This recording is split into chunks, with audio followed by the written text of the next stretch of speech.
Hi Scorpio, welcome to Higher Source Tarot for your mid-month March 2023 tarot reading. This is a reading for all Scorpio, Sun, Moon, Rising, and Venus. Thanks to all of you for all the support. I send you love and appreciation right back. I so look forward to joining you through sacred divination, the tarot, our best friend who always tells us the truth. And if you are new here, welcome. I post new readings on Friday, then again on Monday. So if a reading doesn't fit, just come back in a couple of days. You can watch a new reading. Fridays are always a general reading, so those bring in aspects of money, love, travel, anything you could ask about. Mondays are different every week. Today's reading will be a detailed Celtic cross style reading, but then next week, it'll be something entirely different. You're just going to have to come back to see about that. If you like tarot and you like the channel, I'd love to invite you to subscribe to Higher Source Tarot. What advice do you have for Scorpio? Sun, Moon, Rising, and Venus. What does Scorpio need to know, please, for the best and highest good of all concerned with Scorpio? Messages for Scorpio, please. All right, we will start here with the tarot, and then we're going to have a couple of oracle cards. We'll use the Fortune and the Whispers of Love. Current situation, you've got the Fool. The immediate influence is the Knight of Swords. You have the Queen of Wands in your subconscious, the Ace of Cups in the distant past, the Queen of Swords in the more recent past, Four of Wands coming towards you. Now you're represented by the Tower. The person or situation you're attracting is the Sun. I feel like we haven't had the Sun in a long time. The Knight of Cups is in your hopes and fears. Eight of Pentacles in the outcome. I like that. Now we've got the bottom of the deck, the Ace of Wands, the Wheel of Fortune, and the Five of Swords. So we have Scorpio, Aquarius, Leo, Taurus. We have four major arcana here, and we have water, air, earth, fire, all the elements. So with this, I do feel like you've got a turn of events. Now, if you had a falling out with somebody, they may come back around to apologize. And I actually feel like it could go well. I feel like they may have had good intentions, but their delivery sucks. It was like, I get the Knight of Swords, like their delivery was like that. And so if you had a falling out with somebody with that Five of Swords, I do feel like they're going to apologize. And in a meaningful way. I do feel like they actually, with the Ace of Wands, it's not just let me manipulate. It's really saying, hey, I said something that I was mad about something else and misdirected my anger at you. That's what I get off of this. But overall, I mean, you've got a very happy reading. I wouldn't put too much weight into that. I mean, it feels fairly insignificant, quite frankly, because with the Wheel of Fortune and the Ace of Wands, if you're moving into something new in terms of a job, it will be fabulous. So if it was somebody too that they know that you're moving on, they may have been a bit scared. It might have been even a reference to their own lack of success, like they were frustrated with themselves, watching other people move on, even if it's a relationship too, and they're a bit older than you are, and they've never really had a serious relationship, or they're very down on love. I also get that too, where you're in a place, especially those of you that are attracting, where it's like you're going to have a brand new life out of this whole deal. So the Ace of Wands is a thrill, especially with the energy of the Wheel of Life, the Wheel of Fortune, one of the lottery tickets of the tarot. So those two together amplify your energy. It feels like magic. It feels like if you are somebody that likes to go to casinos and play games of chance, again, I'm not telling you to go out and start trying your hand at it. But those of you who like to, it'll be one of those times when you go, I just can't believe how much I've been winning. This is crazy. Or even just being in the right place at the right time, where it seems like you're getting gift certificates or you're winning small things here and there. It seems like it's almost unreal or surreal with the Wheel and that Ace of Wands. Those of you too, if it is a new job, you may feel like it's the dream job, the one you've wanted. And with relationships, you've got chemistry coming in here, but you have somebody who is going to light up your life with the energy that they have coming off of them. It's fabulous. I just get like this with the the wheel and the sun. The sun is who you're attracting, but the Four of Wands is the energy that you have coming towards you. So if you're planning a wedding, it's going to be great with this very high vibrational stuff, but with both the wheel and the sun. But the wheel is also a portal into the divine. So meditate, quiet the mind, do what you need to do. If you're studying, I get somebody here that's got quite a practice of meditation, really has gotten advanced with it. I do feel like it's going to bring in new intuitive hits that are going to lead to more. So with the current situation here, I love the Fool. The Fool says, go for it. Now, I mentioned with this Knight of Swords, I feel like you have somebody here who it's like they're not the voice of reason. Okay, they try to give advice, but it's like they're unhappy themselves is what I get with this. And so it's almost like, you know, in the Fool, he's got that little dog that kind of warns him. But with the Knight of Swords coming up the rear like that, that is not a good way to warn anyone, right? It's like, I don't need you here. So I do feel like you have a little bit of a conflict there, but it has to do with the Fool energy. It has to do with that brand new, fresh beginning. The Fool is a vision quest. It's jumping in. It's saying, look, I know that my heart is whispering the truth. I know this is part of my life path. I feel it. I sense it. I'm vibrating it. I'm going for it. And so with the energy of the Fool, it does signal that you have a big transition coming. And you may have somebody around you who's a bit fearful too. With that Knight of Swords, they think too much. They come up with every negative situation. I almost feel like let's go magician on them. The magician keeps his good ideas to himself until they fully manifested. So with the Fool energy, it's also telling you that your soul is always victorious. Souls don't do Knight of Swords at one another. The soul is more like the Fool, where it says, let's go have an adventure. We're here to expand. We're here to grow. We're here to love. We're here to be in this beautiful earth school and find other souls. And so with the Fool energy, I feel like you are right at the precipice of an adventure, of a change, of a new, if it's a new person, they are just simply glowing with the energy of the sun.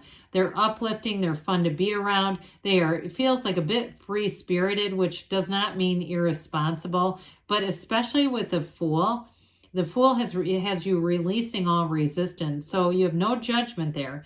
So people are going to be attracted to you with that energy, the Fool, because they can sense that there's no resistance in your vibration. So in your subconscious, you have the Queen of Wands. Now, the Queen of Wands, there's only two cards in the deck that have sunflowers, the Queen of Wands and the Sun. So I do feel like what they're telling you here is in your subconscious, you're pulling in a match. Now, in terms of work, the Wands are upwardly mobile. You are going to expand in career. If you do something with technology, I do feel like that's going to be, it's like you're right on the cutting edge of something here. And I feel like whoever it is, you're good at it. So, I mean, I'm not a huge technology person, but I feel like whoever that is, whatever you're doing there, it's right on the leading edge. And if it is something too, in terms of like even the medical field and doing something that's going to be a change, it's something the general public may not be familiar with. With this Queen of Wands, what I get with this is you're a pioneer. There's something about that. Somebody here is making a shift in their career or doing some kind of a project, and they keep saying you're pioneering with this. Now, with the Queen of Wands, though, there's great loyalty. And so in a relationship, there's chemistry. As I point out, the knees are drawn apart for a reason. This is not a dull relationship. There's a physical chemistry and a draw here with this Queen of Wands. But with the sunflowers point towards the sun. But when the sun goes down, they point towards one another because they are energetically connected. So whoever this is, I'm telling you, you are manifesting somebody here. And I do feel like with the Eight of Pentacles, they're going to want a commitment. I mentioned before, they've got kind of a free-spirited energy with the sun, but I don't want that to get too confused. They are successful, okay? There's something about them, and that might be why they haven't known, perhaps they haven't known a lot of pain, like deep trauma and things like that, which we don't always have to attract people that have had difficulties. It's also okay to meet people that are the energy of the sun.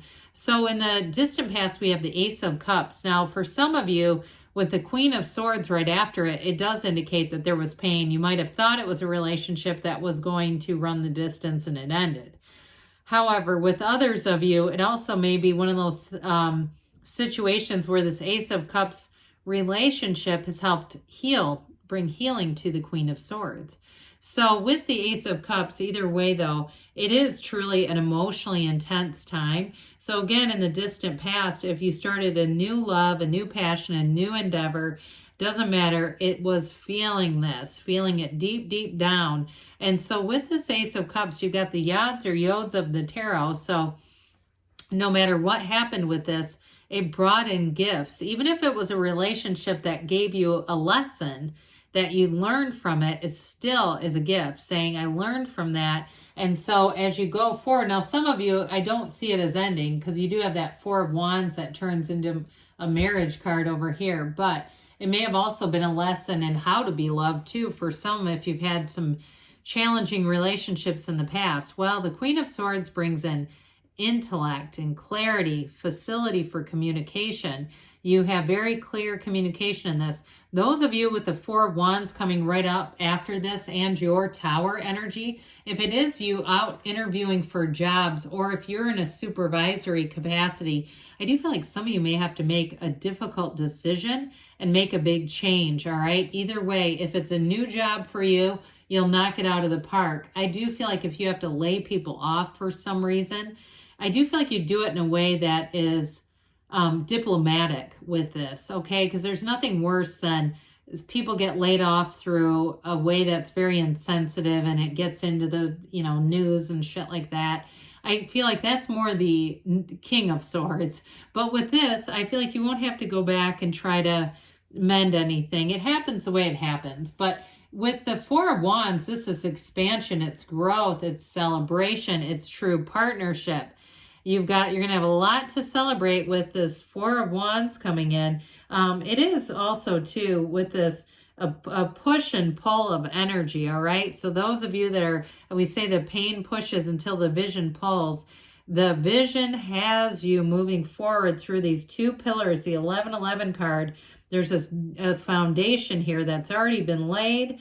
And it's also, too, telling you that your angels are trying to talk to you. Your manifestations are happening in this 3D reality. It's bringing joy. You're on the right path. But in a career, it's just a stepping stone. There's going to be more here, actually. So I mentioned before, anybody who's having a wedding, this is a wonderful card to get here because it's a card of true bliss. And so with the Tower energy, this is you, Scorpio. What in the hell?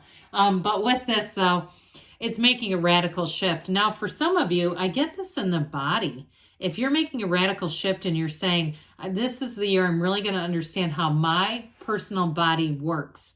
I'm getting rid of some things. I'm cutting them out. It doesn't matter to me what they are, but I do feel like somebody is having a Tower moment. And I even see somebody like emptying out drawers of stuff that if it's, a candy drawer or something like that, where you go, I'm not doing this anymore. I'm getting rid of it. Or it's full of vapes. I mean, I'm not trying to get into that with anybody. Trust me, I get comments. People get pissed.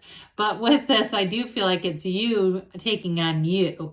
So it's not so much about being done to you. I still felt right from the beginning, this essence is being driven through you. I hope that makes sense.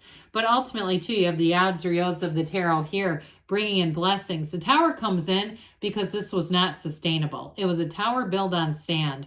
It was not something that was going to stand the test of time. Nature abhors a vacuum. So whatever is removed, something better comes in its place. Abraham Hicks always says it's just as easy to manifest a button as a castle. I haven't manifested a castle yet, but I have manifested some buttons. So with this Sun energy, this is who you're attracting. This is synergy. It's a new lease on life. It is a perfect match.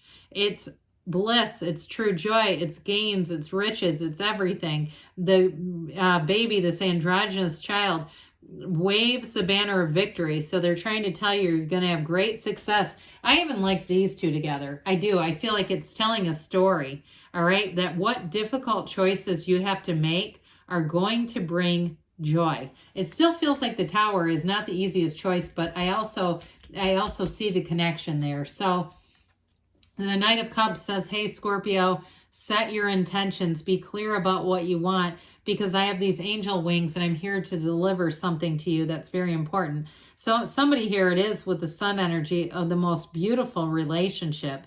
that I see somebody by the ocean. If you don't live by the ocean, but it almost looks like the Atlantic to me, like the Carolinas or somewhere like that, or Virginia Beach. Somebody either taking a vacation there, or maybe you do live there, but I see that kind of a beachy setting, and it's like very romantic. So those of you in a relationship or attracting somebody, I do see it as a symbol of real love and joy. But with the Eight of Pentacles here, this is where we build things up. This is building up a commitment for some of you. It's also a commitment, though, with that Tower. Those of you, I keep getting this, a radical shift with the body. You are going to stick to it with this. You're going to have success with this.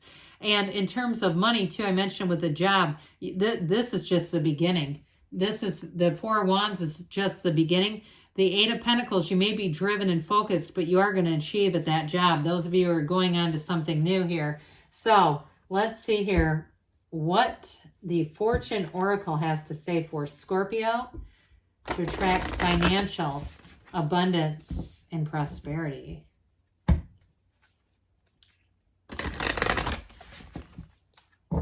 All right. You have here goals. I like it.